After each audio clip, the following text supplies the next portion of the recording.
Conquering Mount Scrap with Brenda. I'm Brenda and we're here with another episode of Mini Monday. Yes, it's Mini Monday. I love Mini Mondays because I love little tiny blocks, and we're just going to have so much fun with these blocks for the next little bit. So, but first, let's do our shout outs. The block we're doing is hair bows. Oh my god, it's so cute.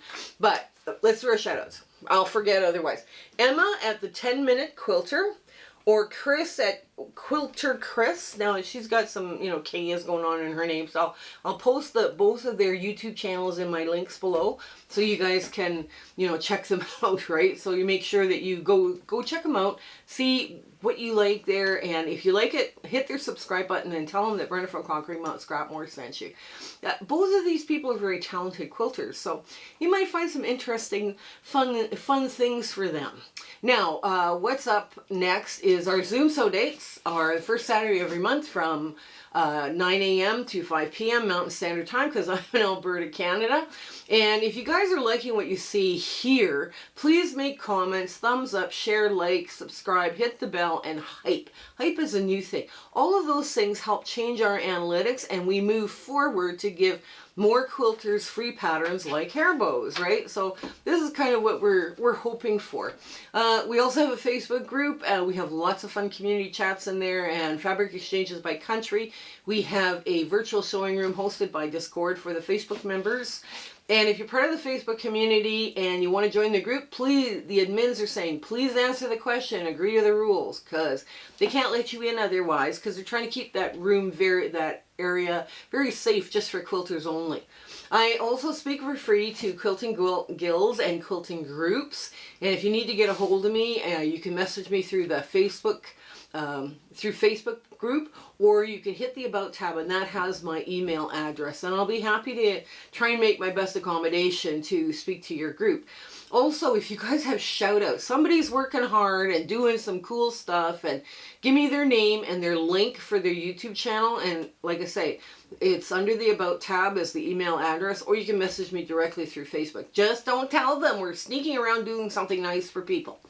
It's very important that we don't tell them. Also, we have 2 collaborations that we're doing this spring, summer, and fall that I'm so looking forward to. I'm so yay, it's all good. The first one is called Quilter's Challenge, and what we're doing is we're presenting an idea to our viewers and the other quilters that are involved with this collaboration.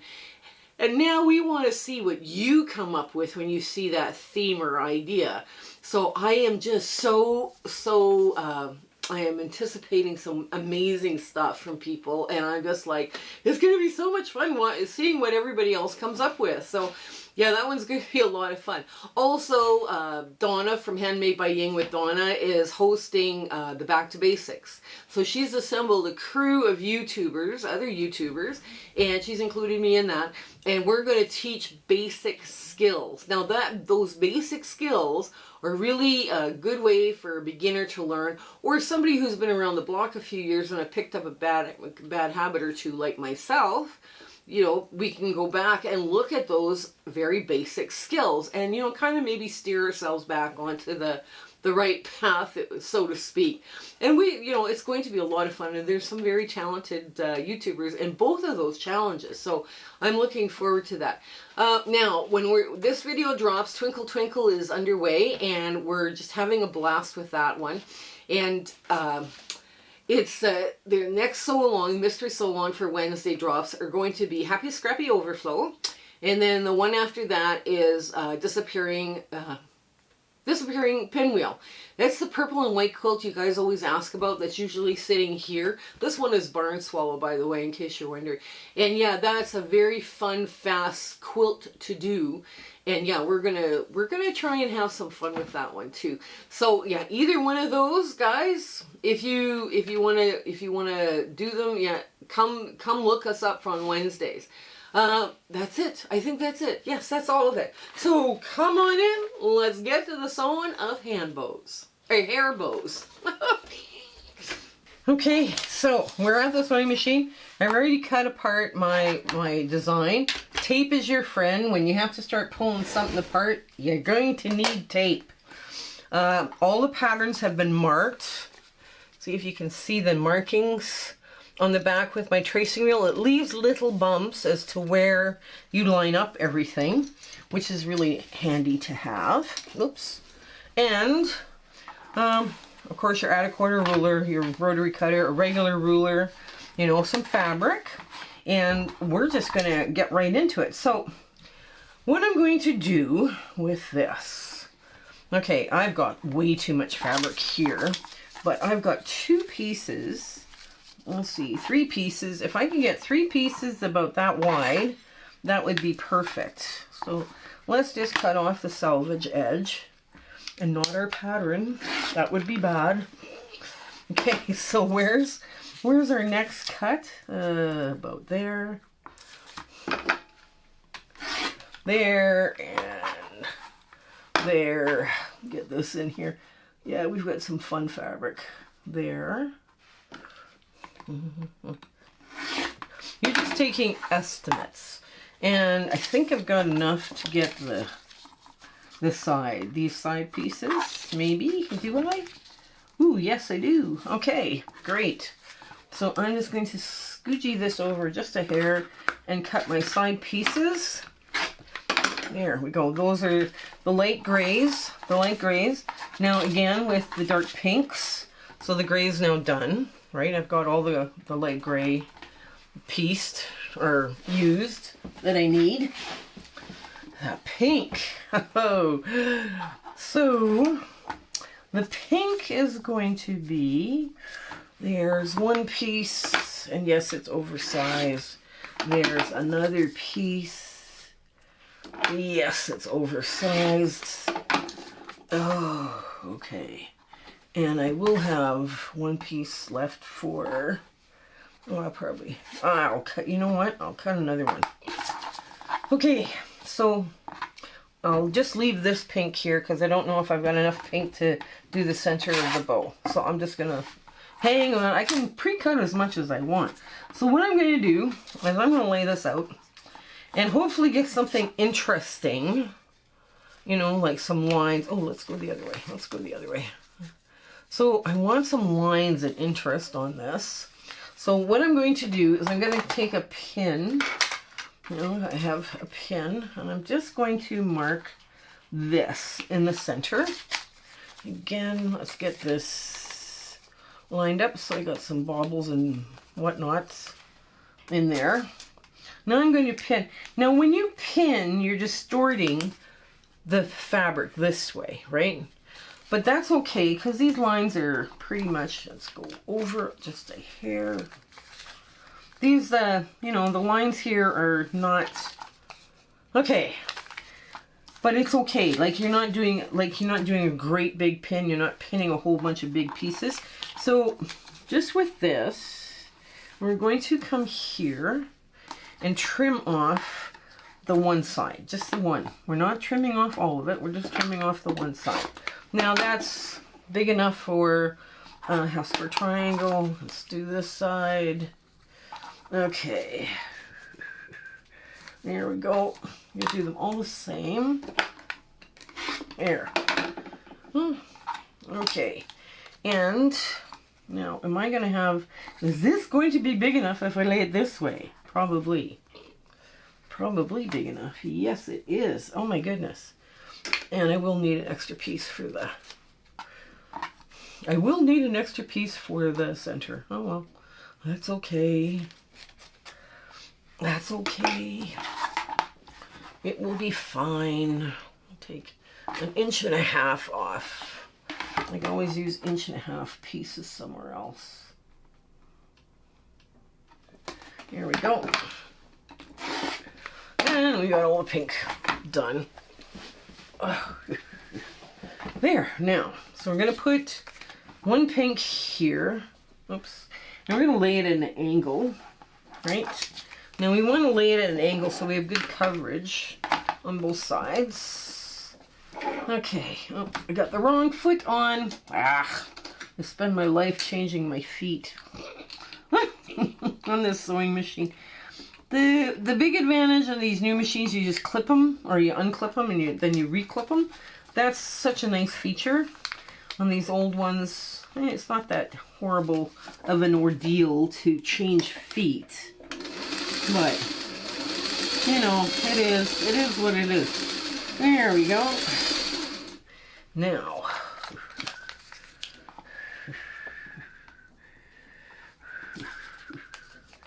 here we go again.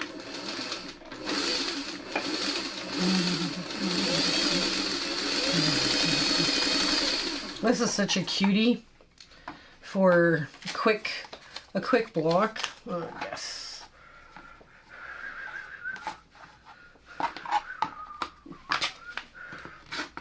Like I say, I can use this as a 1.5 inch strip, so I'm good.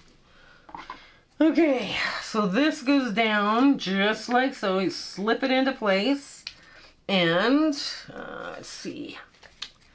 B1 is right there. Oh. B1, okay, so I'm just going to put B1 here, and I'm just going to make the more interesting side of the gray. There we go. There, and flip that over and down. Down she goes. Okay. Now with these, it's press trim. Sew press trim. Now I know I've got this great big thing here now hanging, but we're going to go do the other side right away and get that all sorted out. There we go. And we're just going to rip that open, that seam a little bit, and we're going to trim it. There we go. Pet bed. It's going off to the pet bed. It's kind of a... I try very hard to be a no-waste sewing studio, and I think I've enjoyed that very much. Not wasting things that have been donated to me or things I've purchased.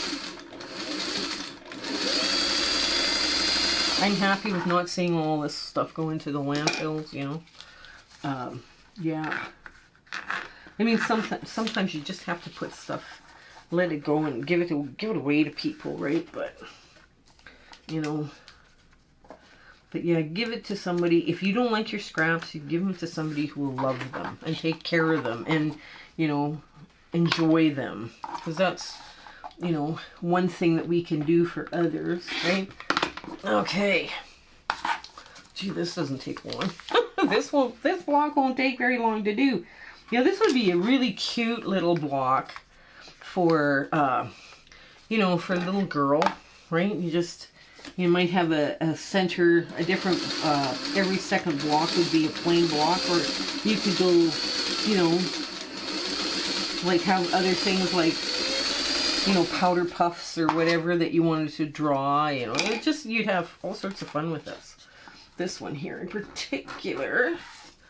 And I just love this kind of a vintagey pink that I found posy, because it clashes quite a bit with that more modern gray, but it's perfect. It just looks so good together, I thought, anyways.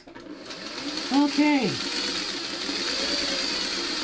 Here we go. Now, get rid of all of these, and the pins come out. And you don't have a big distortion in your work, because your pins, you know, basically were only there to hold your fabric. You're not, you know, putting multiple pins in. I'll put those into the pet bed too. Like a little on the small side. And,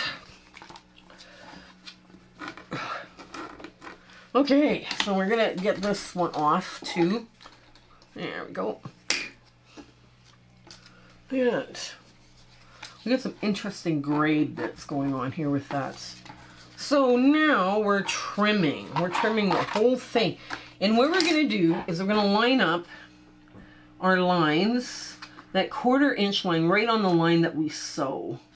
Just so it disappears, right? Because you want a really impressive line. Now, okay, there we go. Get rid of all of that. Goes into the pet bed, less the paper. There. Now, all of this outside edge on the pink is bias. So Don't be peeling it right away, because peeling it would be bad because it's on the bias, and yes, it's going to stretch, right? So now, get the next piece done. There we go. There. There we go, and line all that up. Make sure you've got it good before you, yeah, better to wait and cut than cut too much. There we go. This one does not take long. This one was a cute little block if you had a bunch of, you know, a bunch of little scraps, little bits and bobs of scraps. This would be a cute one. Mind you, you could just do a bow tie, right? That's another cute block to make for little girls. You know. There we go. And line up. There we go. Another one. Okay. There. There we go. And one more. Last one. Last one. Okay. Okay, now, when it comes to lining these up, this is how you line them up, right? Isn't that cute? Okay, so you're going to, you want to make that point here. So you've got the bigger piece, you want to make that point nice and sharp as you can. So we want to just go through, I'm going to change feet again. Short-lived. Foundation paper piecing projects, little projects like this are great. When you're doing a bigger project, you can kind of use them as a leader and ender, right? That's the other fun thing about stuff like this. Okay. Here we go.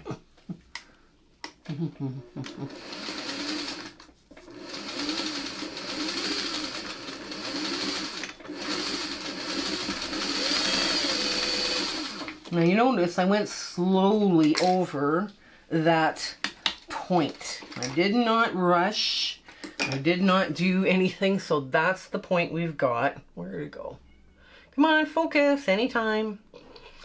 Nope. Okay, so this is not letting me focus, so that's what it's going to do. So we're going to go just like that.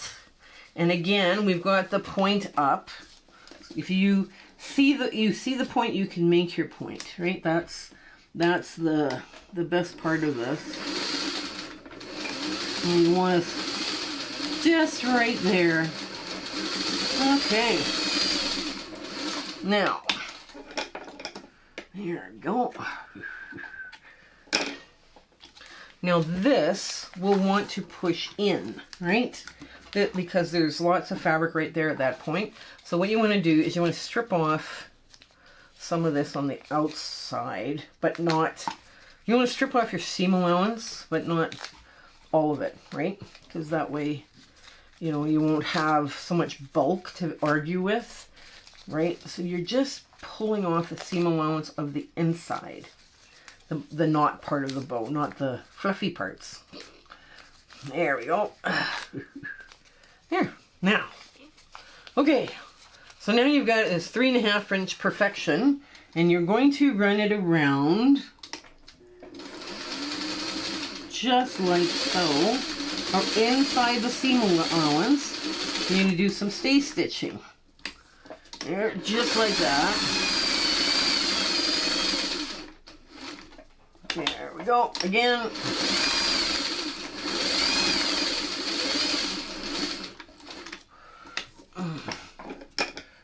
There we go. Clip that off. There. Now, okay. Now we've got this, right? This has all been, we're going to take these out, these center ones out in full. There we go. The only paper we've got now on that edge is right there, and I just yanked it out. And now we're just going to pull off all of this. And it's easier to pull out all of this and then go around the outside, I found. I don't know why, but it is what it is, and I'm okay, I'll go with it. It's one of those silly things. Okay, there, and we do it again. Pull your seam allowance out first. There we go. And then do the rest. There we go. There.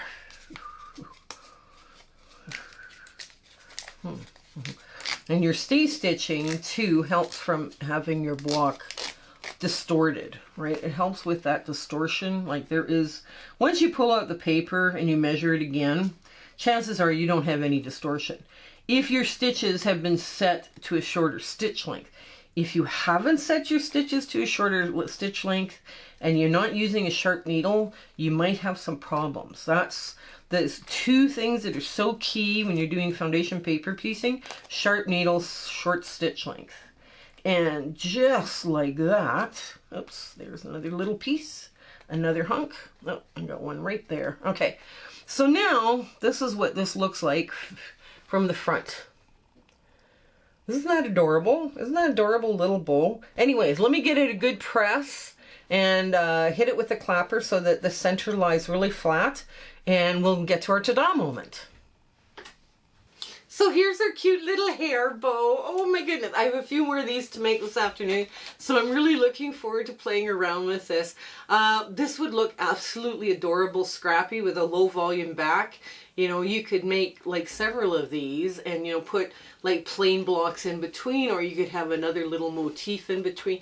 You'd have so much fun with these, and this would make an absolutely charming quilt for a baby. So this is a really cute little block to have around. So anyways, it was lots of fun, and I hope you are trying these out as you go and learning a little bit about foundation paper piecing as you go too. So you guys, stay well and take care until we meet each other again. Okay, bye! My husband and I would like to thank you for all of your support and watching our videos and sharing and liking. It has just been, you've put us on such an amazing journey, and we are having so much fun. I hope everything is going so well in your life, and you know, your 1/4 inch is perfect, everything is working out for you. And we're just so happy to be part of your life, and you having, like I say, you're watching us. I was just so thrilled that you're doing that. So I want to say goodbye, and I want to thank you with all my heart. Okay? Take care. Bye.